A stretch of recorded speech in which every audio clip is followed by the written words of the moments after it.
Assalamualaikum warahmatullahi wabarakatuh. Halo teman-teman pejuang CPNS, apa kabar kalian semua? Semoga hari ini kalian dalam keadaan sehat walafiat. Kembali lagi dengan saya Nu'man Hidayat di NH Channel.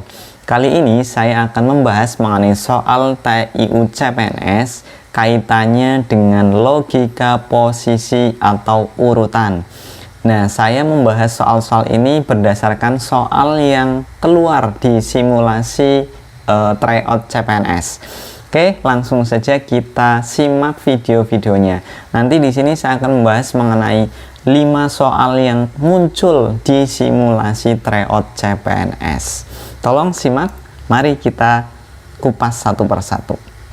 Oke, soal yang pertama, seorang pemeriksa akan memeriksa 5 kantor, yakni E, F, G, H, dan I. Karena 5 kantor tersebut saling berhubungan, maka pemeriksa melakukan pemeriksaan sebagai berikut. Yang pertama, H dapat diperiksa jika F sudah diperiksa, G diperiksa sebelum E diperiksa, I diperiksa pada urutan keempat. Urutan yang benar adalah, berhubung di sini nama kantornya adalah abjad, berarti teman-teman harus hati-hati dengan abjad dari opsionalnya. Makanya saya kasih garis merah antara abjad opsional dengan yang bukan opsionalnya atau nama kantornya. Jadi abjadnya A, B, C, D, E saya kasih garis merah supaya tidak membingungkan ketika meng-cross check dengan soal. Untuk tipe soal seperti ini, karena hanya ada satu unsur, yaitu di sini kan unsur kantor, maka teman-teman cukup langsung cross check saja dengan pilihan gandanya supaya lebih cepat. Di sini lihat kriteria yang ketiga adalah I diperiksa pada urutan keempat. Jadi urutan keempatnya adalah I. Selain I berarti salah. Ini gunanya adalah mengeliminasi jawaban-jawaban yang salah. Lihat urutan keempatnya. Yang bukan I berarti C sama E, opsional C dan E itu salah. Karena di posisi keempat itu bukan I. Nah, kemudian setelah kriteria ketiga ini sudah mengeliminasi beberapa opsional, kita pindah ke kriteria yang lainnya, yaitu yang pertama di sini. H dapat diperiksa jika F sudah diperiksa. Berarti dengan kata lain ini bisa disimpulkan F dulu baru H. F dulu baru H. Kita lihat yang opsional A. Opsional A itu H dulu baru F, berarti salah. Ingat ya, harusnya F dulu baru H. Opsional B. Betul, karena F dulu baru H. Yang D. Betul, F dulu baru H. Berarti tersisa 2 opsional yang kemungkinan benar, yaitu antara B dan E. Kemudian kita lanjut ke kriteria berikutnya, yaitu G diperiksa sebelum E diperiksa. Berarti G dulu baru E. Lihat opsional yang B, di sini E dulu baru G, berarti kan kebalik, itu salah. Berarti jawabannya adalah yang D, karena G dulu baru E. Paham ya teman-teman ya? Kita lanjut ke soal berikutnya.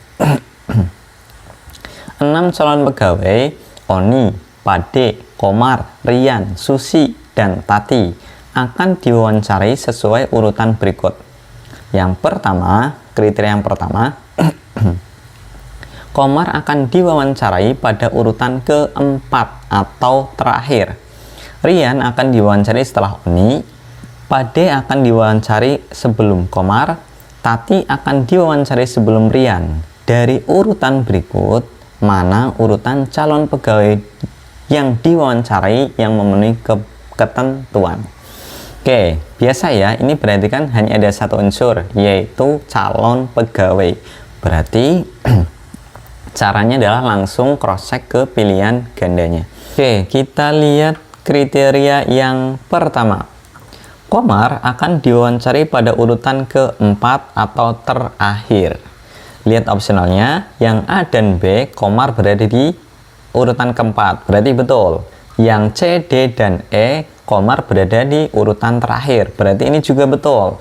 Dengan kata lain, kriteria pertama ini sebetulnya tidak merubah pilihan yang kita eliminasi. Jadi tidak ada pengaruhnya. Karena di optional semuanya benar. Kemudian yang kriteria kedua, Rian akan diwawancarai setelah Oni. Berarti siapa dulu? Rian dulu atau Oni dulu? Yang duluan adalah Oni dulu baru Rian.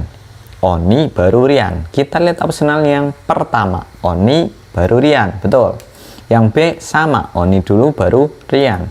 Yang C sama, yang D juga sama, yang E juga sama. Sebetulnya kriteria 2 ini tidak ada pun tidak masalah karena di pilihan gandanya semua mengarah ke kriteria tersebut. Oke. Kriteria yang ketiga, Pade akan diwawancarai sebelum Komar. Berarti Pade dulu baru Komar. Oke. Yang optional pertama yang A ini kebalik, Komar dulu baru Pade, berarti salah. Ini yang kita eliminasi. Artinya yang kita buang pilihan tersebut bahwa pilihan tersebut adalah salah.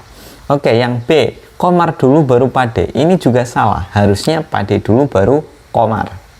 Yang C betul, Pade dulu baru Komar. Yang D juga betul, Pade dulu baru Komar. Yang E juga betul, Pade dulu baru Komar.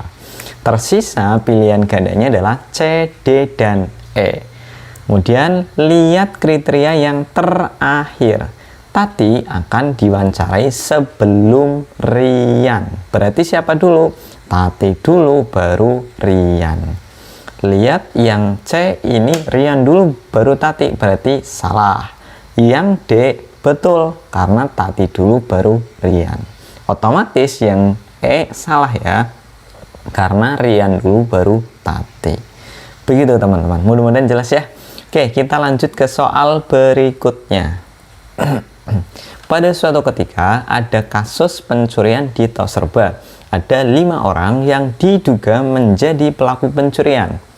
Tidak ada yang mengaku telah mencuri. Dari hasil penyelidikan diperoleh data sebagai berikut. Jika A berbohong, maka D jujur. Jika B jujur, maka C jujur. Jika D berbohong, maka B jujur. Jika E berbohong, maka A jujur. Manakah yang berbohong jika B berbohong? Oke, ini berarti ada satu unsur ya, yaitu orang yang mencuri. Oke, nah orang mencuri ini dilambangkan dengan huruf atau abjad. Makanya saya kasih garis merah abjadnya supaya tidak membingungkan ketika meng-cross check dengan soal. Oke. Fokus pertanyaannya teman-teman. Manakah yang berbohong jika B berbohong? Berarti kata kuncinya di sini jika B berbohong. Kemudian caranya seperti apa? Cross check ke soalnya, ke kriterianya yang ada unsur B-nya dulu teman-teman. Berarti yang kriteria kedua ya. Jika B jujur, maka C jujur. Lihat pertanyaannya di sini. Jika B berbohong, yang kriteria 2 kan jujur, berarti kebalikannya. Kalau kebalikannya, ketika B berbohong, maka C juga kebalikannya. Berarti kebalikannya jujur, berbohong. Artinya C berbohong. Oke, kita lihat kriteria yang lain yang ada unsur B-nya, teman-teman. Berarti yang kriteria ketiga, jika D berbohong, maka B jujur. Lihat di sini dengan pertanyaannya, antara pertanyaan dengan kriteria ketiga tersebut kan berbalik ya, kebalikan. B-nya berbohong, di sini jujur, berarti kan kebalikannya. Otomatis D juga kebalikannya. D berbohong, kebalikannya berbohong, berarti D jujur. Oke, setelah ketemu D jujur, teman-teman cari yang ada unsur D-nya. Yang ada unsur D-nya berarti kriteria yang pertama. Jika A berbohong, maka D jujur. Lihat di sini, tadi D-nya jujur, berarti sama ya, bukan kebalikan. Otomatis A-nya juga sama di sini. A-nya tetap berbohong. Oke, setelah ketemu A berbohong, baru ke kriteria yang ada A-nya. Kriteria yang mana? Yang keempat. Jika E berbohong, maka A jujur. Tadi kan di sini A-nya adalah berbohong. Berarti kebalikan dari kriteria keempat, karena A-nya jujur ya di kriteria keempat. Berarti kan kebalikannya. Kebalikan dari E berbohong berarti E-nya jujur. Oke, setelah seperti itu tinggal sesuaikan dengan pertanyaannya. Manakah yang berbohong? Lihat di sini, yang berbohong mana? A dan C. Berarti jawabannya adalah yang C. Paham ya teman-teman? Oke, kita lanjut ke soal berikutnya. Seorang calon direktur perusahaan merencanakan mengunjungi 6 kota berikut: Jakarta, Kendari, Lamongan, Manado, Kupang, dan Palembang. Satu kali selama masa kampanye. Tim kampanyenya merencanakan jadwal perjalanan untuk calon direktur tersebut sebagai berikut. Yang pertama, calon direktur dapat mengunjungi Manado hanya jika dia telah mengunjungi Lamongan dan Kupang. Kriteria kedua, calon direktur tidak dapat mengunjungi Kupang sebelum mengunjungi Jakarta. Kota kedua yang dikunjungi calon direktur tersebut adalah Kendari. Manakah dari urutan berikut ini yang dapat menjadi urutan kunjungan calon direktur ke kota-kota tersebut? Oke, ini kan juga sama, masih hanya satu unsur, yaitu kota. Ada 6 kota. Oke, kita lihat kriteria yang pertama di sini, calon direktur dapat mengunjungi Manado hanya jika dia telah mengunjungi Lamongan dan Kupang. Artinya direktur itu mengunjungi Lamongan dan Kupang dulu, atau Kupang dan Lamongan dulu baru Manado. Jadi Lamongan dan Kupang boleh dibolak-balik mana dulu, yang paling penting Manadonya adalah setelah Lamongan dan Kupang dikunjungi. Oke, fokus yang A dulu.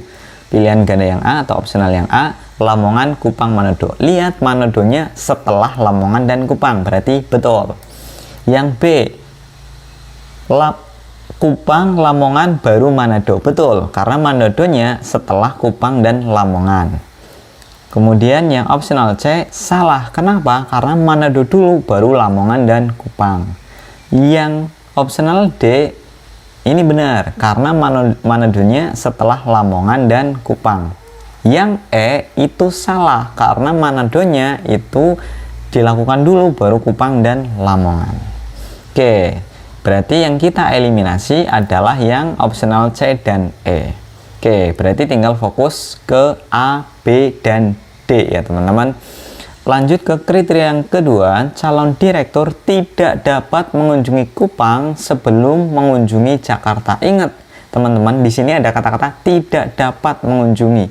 Berarti artinya Jakarta dulu baru Kupang. Lihat yang opsional A, Jakarta dulu baru Kupang, berarti betul.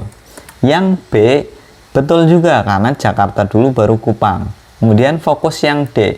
Yang C dan E nggak usah dipikirin lagi teman-teman, karena sudah dieliminasi. Oke, yang D ini salah karena Kupang dulu baru Jakarta. Artinya tinggal tersisa 2 opsional, A dan B. Baru ke kriteria yang terakhir teman-teman. Kota kedua yang dikunjungi calon direktur tersebut adalah Kendari. Berarti urutan keduanya adalah Kendari. Yang opsional pertama salah karena Jakarta. Berarti jawabannya yang B, karena urutan keduanya adalah Kendari. Oke, lanjut ke soal berikutnya. Soal yang terakhir. Ini tipe soalnya beda dengan soal-soal sebelumnya. Mari kita simak teman-teman. Rumah Makan Tegal buka dari pukul 10.00 sampai dengan 22.00.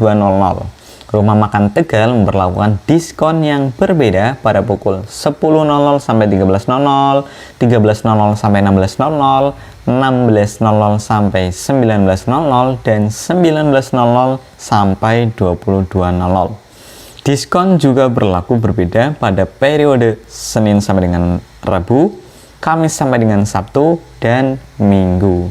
Kemudian besaran diskonnya 10, 15, 20, 25%. Yang masing-masing berlaku 1 kali 1 periode. Ketentuannya adalah sebagai berikut. Diskon terbesar untuk pukul 19.00 sampai 22.00 itu diberlakukan pada hari Minggu atau pada periode Minggu. Pada periode Kamis sampai dengan Sabtu, diskon untuk 10.00 sampai 13.00 lebih besar daripada diskon untuk pukul 16.00 sampai 19.00. Diskon pada periode Senin sampai dengan Rabu pukul 16.00 sampai 19.00, kemudian Kamis sampai dengan Sabtu pukul 13.00 sampai 16.00, dan Minggu pada pukul 10.00 sampai dengan 13.00 ditetapkan 10%. Kemudian mengingat pukul 13.00 sampai 16.00 pada periode Senin sampai dengan Rabu adalah waktu yang sepi pengunjung, maka pada jam itu diberlakukan diskon tertinggi dari besaran yang ada. Tidak ada tarif diskon yang sama untuk jam yang sama di antara ketiga periode tersebut. Jika pada periode Kamis sampai dengan Sabtu pukul 19.00 sampai 22.00 berlaku diskon 15%, urutan diskon yang diterapkan pada periode Minggu mulai pukul 10.00 sampai dengan 22.00 adalah Oke teman-teman, ini beda tipe dengan soal-soal sebelumnya, karena di tipe ini ada dua unsur atau dua variabel, yaitu ada periode jam, yaitu dari jam 10 sampai jam 13, kemudian 13 sampai 16, 16 sampai 19, 19 sampai 22.00. Kemudian ada juga periode Senin sampai dengan Rabu, Kamis sampai dengan Sabtu, dan juga Minggu. Nah, enaknya kalau seperti ini, caranya adalah dengan menggunakan tabel, teman-teman. Nah, di tabel berarti di sini ada unsur periode jam dan juga ada unsur periode hari. Nah, untuk periode harinya saya singkat saja ya teman-teman. S sampai R maksudnya Senin sampai Rabu, K sampai S maksudnya Kamis sampai Sabtu, M-nya adalah Minggu. Oke, setelah teman-teman membuat tabel, lihat ke pertanyaannya teman-teman. Di sini pertanyaannya adalah jika periode Kamis sampai dengan Sabtu pukul 19.00 sampai 22.00 berlaku diskon 15%. Nah, itu kata kuncinya teman-teman. Berarti mulai dari situ. Kamis sampai dengan Sabtu. Berarti sini ya, tabel yang ini kolomnya di jam 19.00 sampai 22.00. Berarti taruh di sini 15%, ini diskonnya. Ingat ya, diskonnya 10, 15, 20, dan 25%. Oke, setelah itu teman-teman lihat kriteria yang pertama. Diskon terbesar untuk pukul 19.00 sampai 22.00 itu pada Minggu. Berarti kita tulis di tabelnya 25% di kolom antara Minggu dengan 19.00 sampai 22.00. Paham ya teman-teman? Oke teman-teman, kita lanjut ke kriteria ketiga teman-teman. Kita langsung ketiga. Kenapa ketiga? Kriteria yang kedua yaitu pada periode Kamis sampai dengan Sabtu, diskon untuk pukul 10.00 sampai 13.00 lebih besar daripada diskon untuk pukul 16.00 sampai 19.00. Itu tidak bisa ditentukan karena di kolom Kamis sampai Sabtu yang masih kosong ini masih 3 kolom, jadi tidak bisa kita tentukan. Makanya kita beralih ke kriteria yang ketiga, yaitu diskon pada periode Senin sampai dengan Rabu pukul 16.00 sampai 19.00, kemudian Kamis sampai dengan Sabtu pukul 13.00 sampai 16.00, dan Minggu pukul 10.00 sampai 13.00 ditetapkan 10%. Berarti kita tulis di tabelnya. Senin Rabu pukul 16.00 sampai 19.00 ini adalah pada hari Senin sampai Rabu ini 10% di jam periode yang ketiga, kemudian Kamis sampai Sabtu ini 10% juga tapi di jam 13.00 sampai 16.00, sedangkan minggunya 10%-nya di jam 10.00 sampai 13.00. Oke, lanjut. Kemudian lihat kita ke kriteria berikutnya. Mengingat pukul 13.00 sampai 16.00 pada periode Senin sampai Rabu adalah waktu yang sepi pengunjung, maka pada jam tersebut diperlakukan diskon tertinggi dari besaran yang ada. Berarti besarannya ada yang paling tinggi berapa? 25%. Kita taruh di sini teman-teman, untuk Senin sampai dengan Rabu pada pukul 13.00 sampai 16.00. Oke, setelah seperti itu baru kita ke kriteria yang kedua yang tadi belum kita hitung karena di kolom Kamis sampai dengan Sabtu tersisa 2 kolom, berarti bisa ditentukan. Di sini ada kata-kata pada periode Kamis sampai dengan Sabtu, berarti fokus kolom yang kedua ini teman-teman. Pukul 10.00 sampai dengan 13.00 itu lebih besar diskonnya daripada 16.00 sampai 19.00. Ini di baris yang Kamis sampai dengan Sabtu, berarti kan tersisanya adalah 20 dengan 25 ya teman-teman, karena sudah kepakai 10 dan 15. Berarti yang di depan sini yang 10.00 sampai 13.00 itu yang besar 25. Yang 16.00 sampai 19.00 ini 20. Nah, dari sini baru bisa ditentukan pertanyaannya, jawabannya berapa. Lihat di sini teman-teman, ada kriterianya tidak ada tarif diskon yang sama untuk jam yang sama di antara ketiga periode tersebut. Berarti di kolom jam ini 16.00 sampai 19.00 tidak boleh ada yang sama. Tersisa karena yang ditanyakan adalah hari minggunya. Lihat hari minggunya sudah ada angka 10 dan 25. Berarti kurangnya adalah angka 15 dan 20. Ingat, fokus di kolom ini dulu teman-teman, yang 16.00 sampai 19.00. Sudah ada 20. Kan tadi tidak boleh ada tarif diskon yang sama di setiap periode jam ya. Berarti 20-nya tidak boleh ditaruh di 16.00. Artinya ditaruh di mana? Ditaruh di 13.00 sampai 16.00. Sehingga 15%-nya adalah di jam 16.00 sampai 19.00. Berarti jawabannya adalah yang E, karena yang ditanyakan hari Minggu. Jadi urutannya adalah 10, 20, 15, 25%. Baik teman-teman, itu saja yang bisa saya sampaikan. Mudah-mudahan apa yang tadi dijelaskan bisa teman-teman pahami dengan baik, dan juga mudah-mudahan bisa bermanfaat. Terima kasih kepada teman-teman semua yang sudah mendukung channel ini, NH Channel, sehingga subscriber sudah tembus 1000 lebih bahkan sekarang ya. Terima kasih teman-teman atas dukungannya.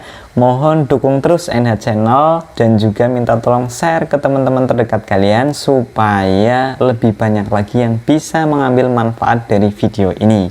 Sekian dari saya. Wabillahi taufiq wal hidayah. Assalamualaikum warahmatullahi wabarakatuh.